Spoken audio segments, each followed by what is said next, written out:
Igor, 4-0 polčas, nakoniec 6-5, prvé kolo. Čím to bolo?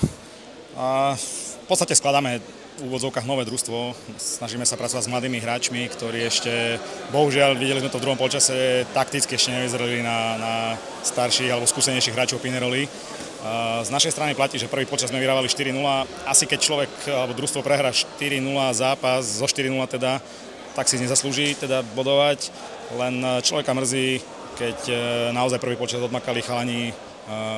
Dovolím si tvrdiť, že boli sme lepším družstvom ako Pinerol a naopak druhý polčas nás Pinerol prečila skúsenostiami a bolo to na ihrisku vidieť. V čom to bolo? Alebo myslíš, že bol niekde nejaký zlomový okamih, nejaký moment? Myslím si, že tá štvorka Samo, Milan, Nestorík a Pálo Chamila sú to skúsení hráči, ktorí bohužiaľ druhý polčas na našich mladých hráčov jednoducho vyzreli, doslova vyzreli. Naši hráči majú naozaj, máme mladé, veľmi mladé družstvo, ktoré potrebuje čas.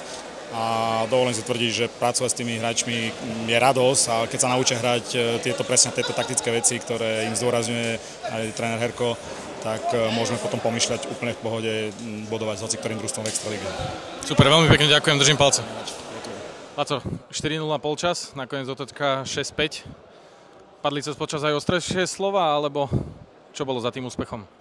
Tak určite áno, povedali sme si v kabíne, že keď takto chceme hrať, tak ako v podstate môžeme to hneď rozpustiť, lebo ten polčas 4-0 to proste nebolo o superovi, i keď super, ako nechcem nejak hovoriť, mal svoju kvalitu, ale to bolo v prvom rade o nás, že v podstate 4 góly sme im úplne vyslovene darovali a to bolo o prístupe na to, čo som im upozorňoval, že nemôžeme začať profesorsky, lebo super je mladý, aktívny a nás vytrestá. Tak sa aj stalo. Čiže v šatni padli trošku tvrdšie slova, povedali sme si, že kade vedia cesta.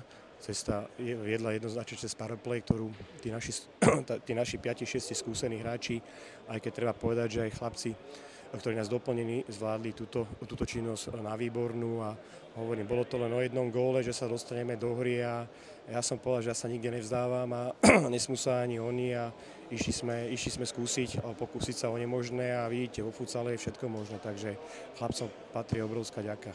Odišiel brankár Podhájecký, odišiel Kijovský, bolo toto podľa teba to citeľné oslabenie na úvod toho stretnutia? Tak áno, Kio je citeľné oslabenie.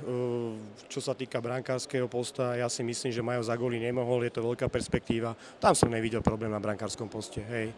Ale Kia je to citeľná strata, hlavne skúsenosťami, ale máme aj skúsených hráčov, doplňame to mladými hráčmi, takže ja si myslím, že dneska ukázali aj tí chalani, aj noví, aj mladí, že vieme hrať futsal, len sa musíme koncentrovať. Ďakujem.